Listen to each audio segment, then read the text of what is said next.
Welcome to the deep dive. Have you ever paused to think about how something as universally loved by kids as video games could actually be transformed into incredibly powerful tools for learning? We're not just talking about fun and engagement, though that's certainly part of it. We mean genuinely effective tools for teaching everything from foundational math concepts to complex critical thinking skills.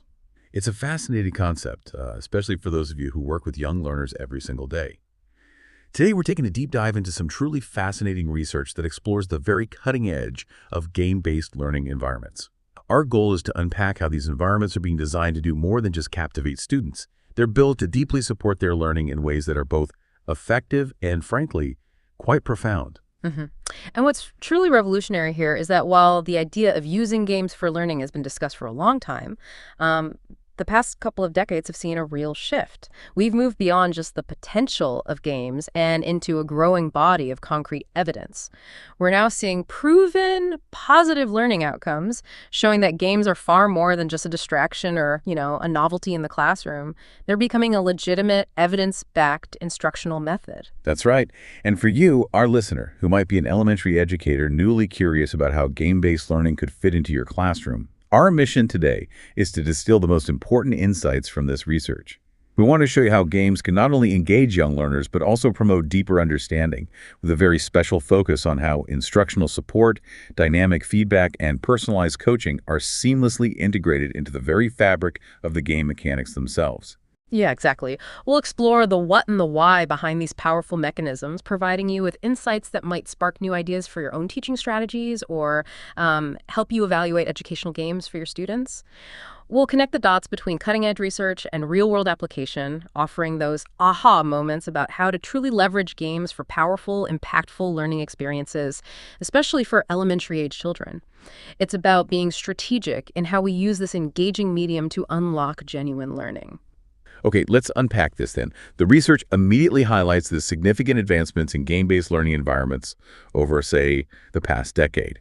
It's clearly not just a passing trend, is it? We've all heard about games for learning for years, but what's truly changed in recent times that makes them so much more compelling now? Exactly. We've seen a substantial evolution driven by a deeper theoretical understanding of how learning actually happens within game contexts. People like Adams, and Clark, they've really dug into this. It's not just about making a fun game and hoping learning occurs. It's about deliberately designing games based on principles of effective instruction.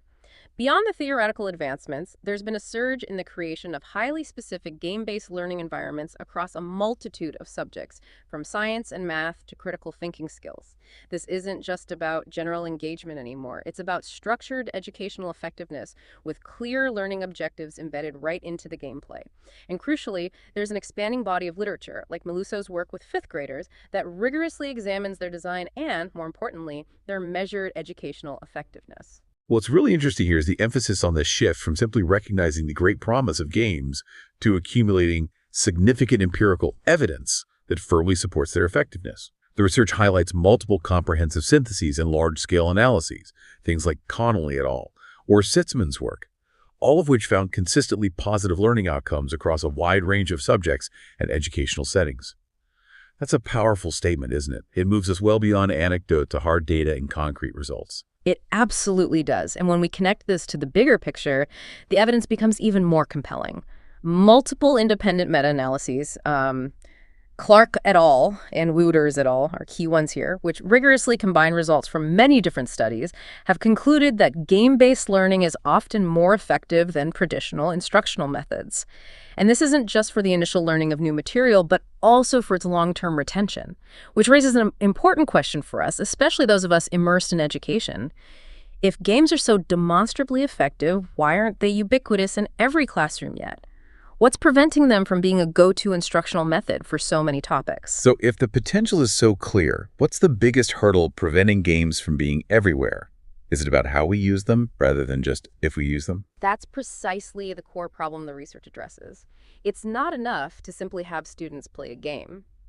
The fundamental challenge is figuring out how to most effectively support learners within these dynamic game environments.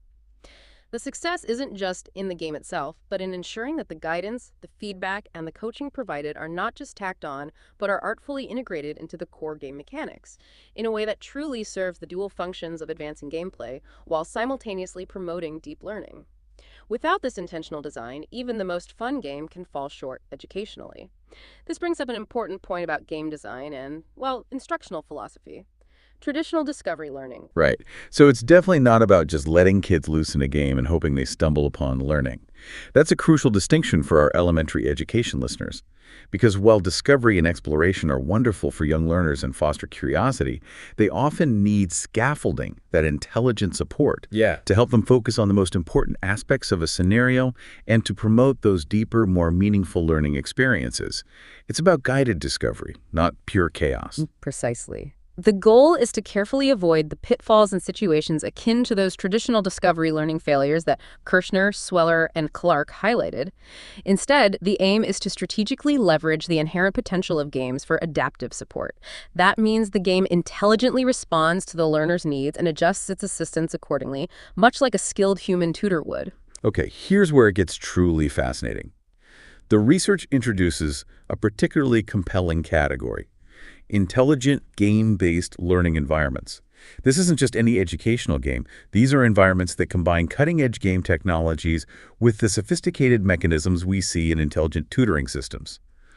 What exactly does this mean, and how does this integration provide that crucial support we just talked about? This is truly where the magic happens. Intelligent tutoring systems, or ITs, have decades of robust research behind them, showing how effective they can be for personalized instruction.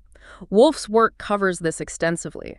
These intelligent game environments ingeniously integrate IT's functionalities, and these are often conceptually broken down into what Vinland termed outer loop and inner loop mechanisms. Think of them as two layers of a very smart teacher built into the game. Let's unpack the outer loop first. What is it responsible for in these intelligent game-based learning environments? Okay. The outer loop is primarily responsible for selecting the tasks that students will perform within the game. In a game context, this could mean determining which episode or level a student plays next, or perhaps which specific problem-solving scenario they encounter within a given level. Think of it as the game's high-level curriculum manager or a smart adaptive pathway. It can adapt the sequence of the game based on the learner's overall progress and mastery, much like a skilled teacher might choose the next topic or assignment for a student who has clearly mastered the current one, ensuring they're always challenged appropriately without being overwhelmed. Okay, so it's like pacing the overall difficulty or topic progression. Exactly. For an elementary classroom application, imagine a math game designed to teach multiplication. If a student easily solves problems involving single-digit factors in one level, the outer loop could automatically advance them to the next level. That next level might introduce two-digit factors or even multi-step word problems that require multiplication. This intelligent sequencing ensures they're always building on what they know, constantly moving forward at their own pace, and never getting bored with content that's too easy or frustrated by content that's too hard. It creates a truly personalized learning path within the game. Got it. And then there's the inner loop. This sounds like where the real-time fine-grained support comes in during actual gameplay. This is the moment-to-moment interaction, right? That's right. The inner loop focuses on providing support for smaller, more granular elements of the subject matter and over much shorter intervals of time. This is where we see the immediate, in-the-moment scaffolding during a student's actions. It includes several key types of support. First, minimal feedback on fine-grained actions, like a simple, correct sound effect or a gentle buzz. Second, error-specific feedback, which is more diagnostic. For instance, you correctly identified the mere idea, but remember to look for supporting details too. It's not just wrong, it's why. Third, hints on upcoming actions, like think about what comes next in the scientific method. Fourth, what's called stealth assessment. This is fascinating because it assesses the student's knowledge subtly, indirectly, continuously through their gameplay actions, without explicit tests or quizzes. Min and colleagues wrote about this. The game is constantly gathering data. And finally, after-action reviews, where students review their gameplay or problem-solving sequence after a task to reflect, often guided by the game like Brown suggested. Wow. So in an intelligent game, these inner loop functionalities might show up as non-player characters, often called pedagogical agents. Johnson and Lester talk about these. Interactive virtual characters within the game. These agents might pop up to offer quick tips or prompts, or the game itself might be subtly gauging a student's understanding by observing their actions and choices. This means the game is always learning about the student, adapting its approach, which is truly fascinating and personalizes the learning journey in real time. It's like having a dedicated tutor built right into the game. Feedback is absolutely crucial in any learning environment, whether it's a traditional classroom or a dynamic game, and these games are no different. The research truly emphasizes this, noting that effective feedback helps learners evaluate their progress, identify gaps in their understanding, and ultimately repair any faulty knowledge they might have. Johnson Priest made this point clearly. So let's talk about the different ways feedback can be integrated into these game experiences. Right. So Johnson, Bailey, and Van Buskirk identified 4 key ways feedback can vary within game-based learning environments. According to the content of the feedback message, the timing of the message, the modality, whether it's visual or auditory, and whether the feedback is adapted based on the learner's aptitude or characteristics. Of these, the content of the feedback message is particularly important for promoting deeper understanding. Okay. So on the content of feedback, what's the difference between what they call outcome-oriented feedback and process-oriented feedback? That sound quite distinct. They are pretty different, yeah. Outcome-oriented feedback primarily tells you if you're right or wrong, or simply indicates your current performance level. It's focused on the result, the bottom line. Examples include a simple, your answer is correct, or the correct answer is D. It can also be an error flagging message, such as that part is incorrect, or even environmental feedback, like your character receiving an award or filling a level without much explanation. It's concise and definitive. Process-oriented. This sounds like the deeper dive into the why and how. Indeed. Process-oriented feedback goes beyond just right or wrong. It provides explanatory information about why an answer is correct or incorrect, or it explains the strategy that was needed to arrive at the correct solution. Its core purpose is to help learners understand how to close the gap in their understanding. It guides them through the thinking process. Examples include informational prompts, hints, and error-sensitive explanations that delve into the reasoning. So given these two types, which is generally more effective for learning? Well, the empirical evidence generally suggests that process-oriented feedback is superior to simple outcome-oriented feedback for helping learners develop a deeper understanding of the instructional material. The benefits of process-oriented feedback are particularly evident in what are called transfer tasks, which require applying knowledge in new situations and in tests of knowledge retention. For example, Mayer and Johnson did a study exploring this in an arcade-style educational game teaching electrical circuits.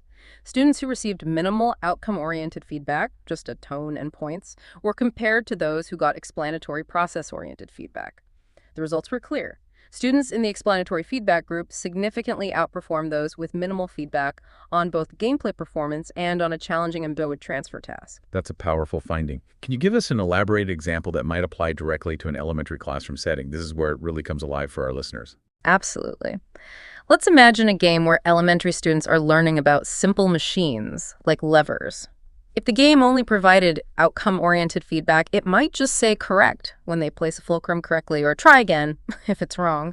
Or perhaps the lever in the game simply works or doesn't work. The student knows what happened, but maybe not why. Right, just the end result. Exactly. Now, if that same game were designed with process-oriented feedback, the experience would be very different. Let's say the student makes a mistake placing the fulcrum. A friendly pedagogical agent, maybe a cartoon engineer character named Professor Gizmo, could pop up and say, "That's a great start. But remember, for this type of lever, we often put the fulcrum between the effort and the load. Why do you think that helps us lift heavier objects more easily?" Professor Gizmo isn't just saying wrong, he's prompting a specific thought process. Or if they get it right, the agent might say, "Fantastic! By placing the fulcrum here, you've optimized the mechanical advantage because the effort arm is longer than the load arm.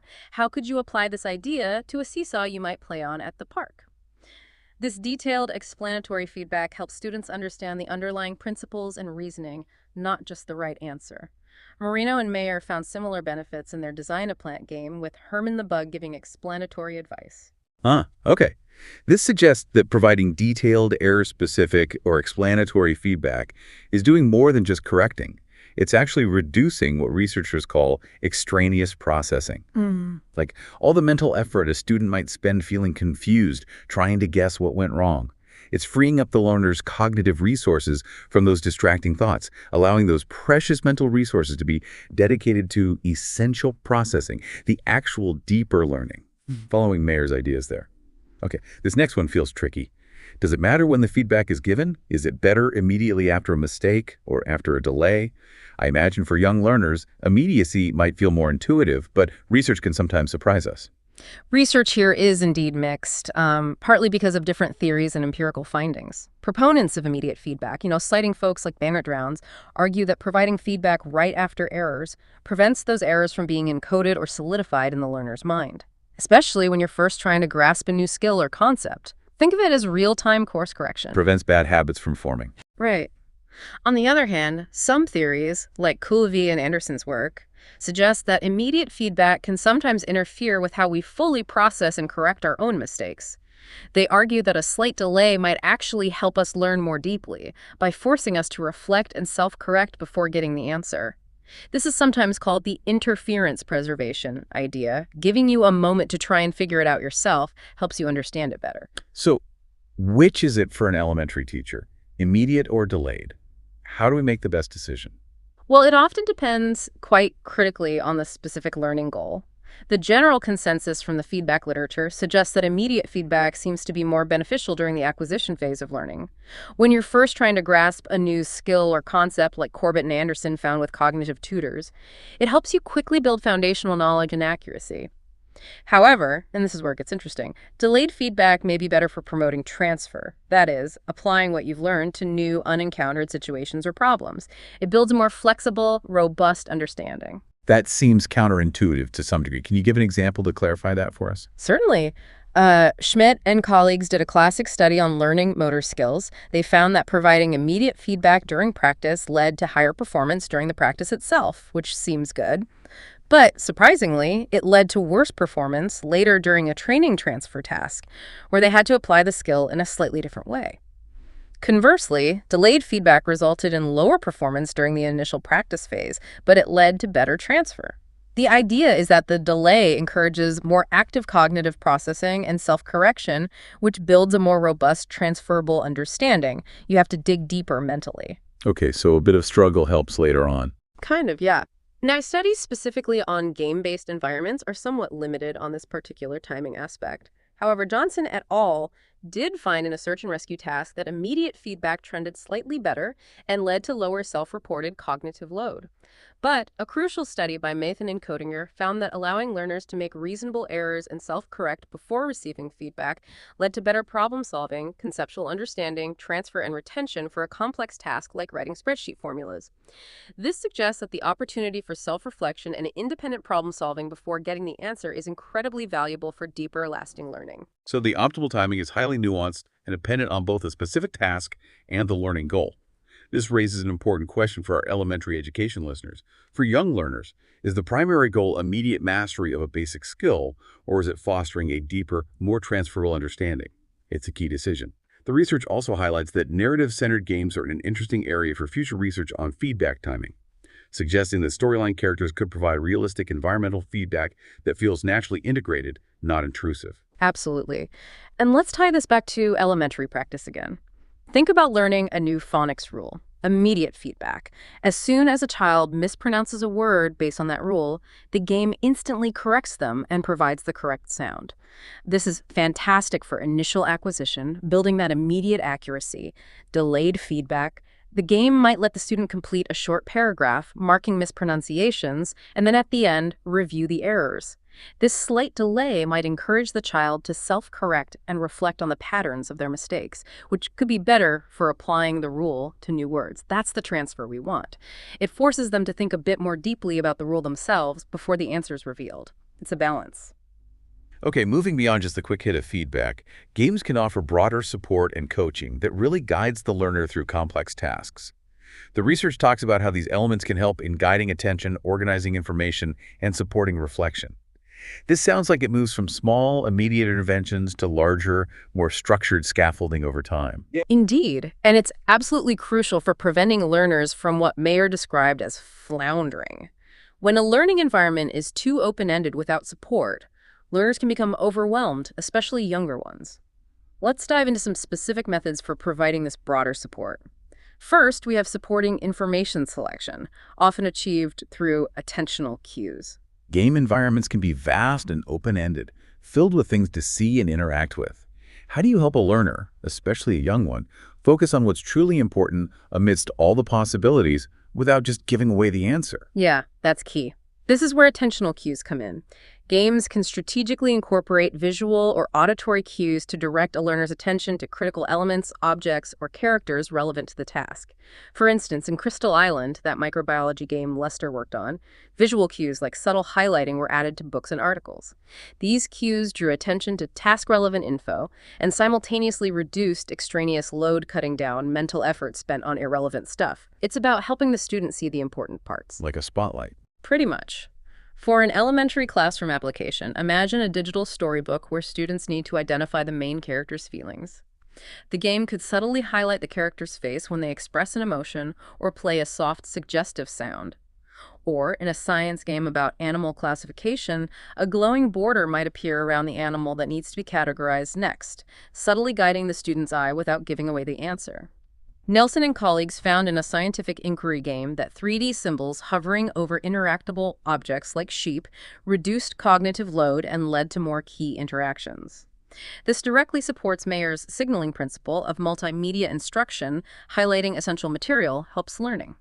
Okay, so once a learner has effectively selected important information using those cues, how do they then organize it into coherent mental representations? This sounds like a huge benefit for developing crucial executive function skills in elementary students, helping them manage and make sense of new knowledge. Absolutely. This is where games can seamlessly embed cognitive tools directly into the environment. These are built-in features that help students record information, externalize their thoughts, and self-reflect on their learning. Examples include virtual concept graphs, graphic organizers, notebooks, or checklists. These tools provide a structured way for students to process and retain what they're learning, helping them create a clear mental map. Are there any specific examples from the research that illustrate how these cognitive tools function within a game for young learners? Yes, a very clear example comes from that Crystal Island illness mystery game again. Neatfeld, Shores, and Hoffman studied a structured note-taking tool embedded right into the game, a virtual diagnosis worksheet. Students used it to list symptoms, notes, causes, and diagnoses. The study found that students who used this virtual worksheet more frequently reported higher interest, were more engaged, and showed significantly higher learning gains.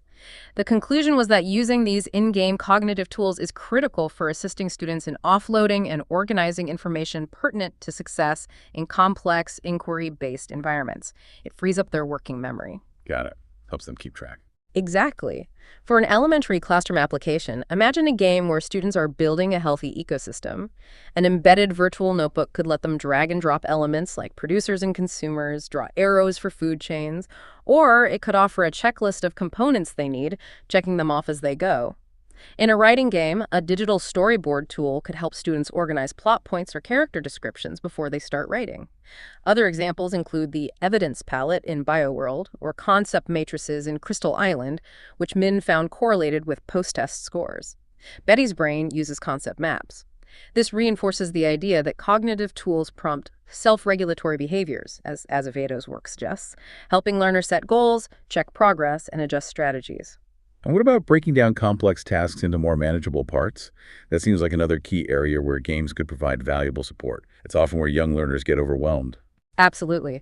The research also notes that embedding subproblems or mini-quests within a larger game can support more efficient learning compared to asking learners to solve one huge, complex activity, something Shores et al. Looked into. These more manageable proximal goals act as a form of cognitive support. They scaffold the learning process by breaking down larger objectives into smaller, digestible units. This provides frequent feedback on smaller accomplishments, which helps maintain motivation and makes that daunting task feel achievable. Little wins along the way. Exactly. For an elementary classroom application, consider a game teaching complex multi-step division. Instead of just presenting one big problem, it might break it into mini-quests. First, solve the hundreds place, then now carry over to the tens, offering specific support at each microstep. This makes the overall task far less intimidating and easier to master, building confidence. Okay, then there's supporting knowledge integration and task performance. This sounds like direct guidance during the actual act of problem solving within the game. How does this look in practice? It comes in the form of hints, prompts, pumps, which encourage elaboration, and elicitation statements. Just like in traditional step-based intelligent tutoring systems for math or physics, games can offer hints as students work toward solving a problem. These hints are typically designed to provide increasingly specific guidance. The first hint might offer a gentle nudge. A second hint might become more directive. And if a student is still stuck, the final bottom-out hint may explicitly provide the answer, ensuring they can move forward. Crucially, the game can also provide these hints proactively, sensing when a student is struggling. So the game intelligently knows when to step in and offer the right level of support without giving away too much too soon, but also without letting the student get stuck for too long. That's a subtle but powerful balance. Exactly. A great example comes from BLAT, a game Kim worked on for teaching cultural awareness and negotiation skills. Learners interact with virtual characters. During negotiation meetings, the system provides hints regarding appropriate actions. These hints start general, like begin with a sign of respect, and then progress to more detailed and corrective suggestions if the trainee struggles, like take off your sunglasses. The virtual coach also provides feedback based on a student's most recent action, making it highly contextual. Very adaptive. For an elementary classroom application, imagine a spelling game. If a student consistently misspells a word, the game might first offer a hint about common letter patterns for that word family. Then, if they still struggle, it might highlight the silent E. Finally, if needed, reveal the correct spelling. Or, in a social studies game about community roles, if a student struggles, the game might prompt, who helps people when they are sick? Then, think about what doctors do. This progressive scaffolding keeps students moving forward, nudging them to think for themselves first. Interestingly, Nelson explored individualized guidance in River City, a virtual environment for scientific inquiry. While merely having access to guidance didn't always translate to usage, the frequency of guidance usage strongly correlated with test score gains. This reinforces the idea that effective support not only needs to be well-designed and accessible, but perhaps also needs to be actively encouraged or seamlessly integrated so learners actually use it. Okay, now let's talk about the AI. This sounds like the brains behind the operation, the AI characters that interact with the student. Can you explain the difference between what they call pedagogical agents and teachable agents? They both sound like they're helping, but in very different ways. You're right. They both offer powerful forms of scaffolding and support, often mimicking human tutors or mentors, but their approaches are quite distinct. Let's start with pedagogical agents. Johnson and Lester define these as interactive computer characters that cohabitate learning environments with students. They act very much like virtual tutors or instructors. Their functions include evaluating understanding, asking questions, offering encouragement, giving feedback, presenting information, and interpreting responses. So like a virtual teacher assistant within the game, always there to guide and instruct. Precisely. Classic examples include Steve, who helps with equipment maintenance, or Elliot and colleagues Herman the Bug in Design a Plant, assisting students. They are particularly effective when they offer support that encourages students to engage in generative processing, prompting them to actively think, explain, and elaborate. Now, a special class within pedagogical agents are virtual learning companions, which Kim and Baylor explored. Unlike tutors, these agents don't primarily teach. Instead, they act as knowledgeable peers, sharing the learning experience. They might learn alongside the student, maybe struggle with similar problems, and offer support through social modeling. They've been shown to improve confidence and persistence by reducing frustration, boosting self-belief, and empathizing, offering social-emotional support, which Buffum and Wolf have written about. This social aspect can be really powerful. That's a nice touch, the peer aspect. It can be. For an elementary classroom application, imagine a science game where a Professor Spark pedagogical agent guides students through building a simple circuit. If a student connects wires incorrectly, Professor Spark might pop up and say, almost. Remember, electricity needs a complete loop to flow. Check your connections here. Direct guidance. Or a learning companion could be a virtual classmate who says, oh, this part always confuses me too. Let's think about it together, fostering a sense of shared struggle and learning. Okay, now teachable agents. This sounds like a fascinating reversal of roles. The student becomes the teacher. That seems incredibly empowering, especially for young learners. Yes, and it is an incredibly powerful approach for learning. With teachable agents, students actually teach the interactive computer character about a subject. Then the student assesses the agent's knowledge by asking it to solve problems or answer questions, as this was described. The teachable agent uses AI to process this teaching and attempts to answer based on what it's been taught. The crucial feedback loop happens when the student observes the agent's performance. When the agent makes a mistake, the student discovers gaps in the agent's knowledge, which reflects gaps in their own understanding. The student then provides remedial tutoring to the agent. It's a continuous cycle. Teach, assess, refine. So by teaching, the student learns and solidifies their own understanding. That's a huge aha moment for me. It leverages something fundamental about how we learn, doesn't it? It absolutely does. This approach capitalizes on the principle of learning by teaching, promoting 3 critical activities. 1, knowledge structuring. Students have to organize their own knowledge coherently to explain it. 2, motivation. They take responsibility for the material because they want their student to succeed. And 3, reflection. Students reflect on how well their ideas were understood, helping them identify their own weak spots. Biswas highlighted these points. The most well-researched example is Betty's brain, which Lila Wang and Biswas studied extensively, used in middle schools for earth science. Students teach Betty about topics like river ecosystems using concept maps. They can then quiz Betty. A mentor agent, Mr. Davis, provides hints to help students debug Betty's and thus their own concept map. It's a very structured learning by teaching environment. That's brilliant. It really is. For an elementary classroom application, imagine an elementary student teaching a teachable agent about the life cycle of a butterfly using simple drawings and captions. The agent then tries to answer questions. If the agent gets something wrong, saying a caterpillar lays eggs, the student immediately realizes they need to clarify their explanation or drawing. This immediate feedback from the agent forces the student to rethink and clarify, reinforcing their own understanding. This promotes self-regulation and deeper learning, often outperforming passive instruction, as Lila Wang and Biswas found. Wow. Okay, so after diving into all these forms of support, attentional cues, cognitive tools, hints, prompts, agents, feedback types, what are the big actionable implications? What should our elementary education listener really take away for designing or choosing effective game-based learning experiences? Well, the research really points to several crucial design principles. Firstly, direct attention. Use those attentional cues and visual signaling Mayer talks about to highlight essential material. This reduces cognitive load, vital for young learners to focus. Got it. Make the important stuff stand out. Exactly. Secondly, provide cognitive tools. Embed tools like notebooks or concept maps that help learners externalize, organize, and offload information. Evidence shows learners using these tools often perform better, especially in inquiry games like Chin and Neatfeld found. These tools help structure thinking. Give them ways to manage the information. Right. Thirdly, encourage generative processing. Offer prompts, hints, and feedback messages that push students to self-reflect, self-explain, and elaborate. Process-oriented feedback is key here, helping learners engage in that metacognitive processing 11 and role talk about thinking about their own thinking. Push for deeper thought, not just answers. Precisely. Fourth, and this is nuanced but critical, support needs to be tailored and fading. The level of support should adapt to the learner's competence. A novice needs more help, but as mastery grows, support should decrease Wood, and Wood called this fading. Too much fixed support can actually hinder learning for more experienced students.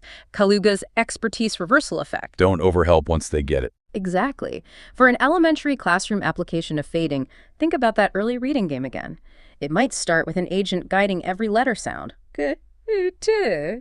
But as the student masters phonics, the agent's prompts become less explicit, maybe just highlighting a tricky vowel blend. Eventually, the agent only steps in if the student really struggles, encouraging independence. Build self-reliance. And finally, leverage agents. Pedagogical and teachable agents offer educational and social-emotional support. They boost motivation, reflection, self-explanation. When tightly integrated, they keep learners on task and reduce frustration. Okay, those are really clear takeaways. This deep dive has shown the immense potential, especially for elementary students. But the research also acknowledges limitations and important areas for future exploration. What's still on the horizon? What are the next frontiers? Yeah, good question. A key area is still optimizing the specific methods, modalities, and timing of support. We need more research on how learners actually use cognitive tools. Things like eye tracking and analyzing game trace data, as Rose suggested, can help us understand effective learner behaviors, not just outcomes. There's also a big need for research on how to dynamically tailor these tools to individual needs, making them truly personalized. And extending the time frame of studies sounds incredibly important too. Immediate results don't always tell the whole story, do they? Absolutely not. Most existing studies measure retention and transfer immediately after the task. But what promotes immediate learning might not foster delayed transfer, weeks or months later, and vice versa. Future research must address this by examining performance on delayed tasks. This will give us a clearer picture of long-term impact. This also raises an important question. Does the effectiveness of support depend on the game type, or on learner factors like gender or prior expertise? For instance, Pizzullo and colleagues found boys experienced higher mental demand than girls interacting with a virtual agent, even controlling for prior knowledge. This suggests we need to design future games with these individual differences in mind, ensuring equity and effectiveness for all learners. That's fascinating. And with advancements in AI, multimodal sensors, learning analytics, it sounds like the future will bring even more personalized and responsive game experiences. Like the game can truly understand the student. Indeed. We're already seeing multimodal models for goal recognition, using multi-channel data to assess in-game performance. Sawyer's work touches on this. Techniques like facial expression recognition are being explored to enhance student models, understanding their emotional and cognitive state. Perhaps even more exciting is the prospect of dynamically customizing gameplay with advanced computational models, using things like deep reinforcement learning, balancing learning and engagement using sophisticated algorithms. It holds immense promise for both outer loop and inner loop functions. We're likely to see the next generation of truly intelligent, responsive, and empirically based approaches to support, feedback, and coaching within games very soon. So what does this all mean for you, the elementary educator fascinated by game-based learning and eager to bring these innovations into your classroom? It means that games are far more than just entertainment. When designed thoughtfully with intelligent support, targeted feedback, and adaptive coaching, they become powerful learning environments. They can help elementary students not just acquire knowledge, but organize it, apply it, and develop crucial self-regulatory skills that benefit them throughout their academic lives. It's about leveraging their natural love of play for profound educational impact. Imagine a classroom where every child is engaged in a truly personalized learning journey through a game, receiving exactly the kind of support they need, precisely when they need it, tailored to their individual pace and style. The potential for deeper understanding, increased motivation, and truly joyful learning is immense, and, as the research shows, increasingly within our reach. Which raises an important question for you, our listener. As you consider integrating game-based learning into your classroom, what kind of feedback or support would you prioritize to foster the deepest, most transferable learning in your students? How would you want a game to truly understand and respond to their unique needs? Something to think about. We hope this deep dive has given you a fresh perspective and some exciting new ideas. Thank you for joining us on the Deep Dive.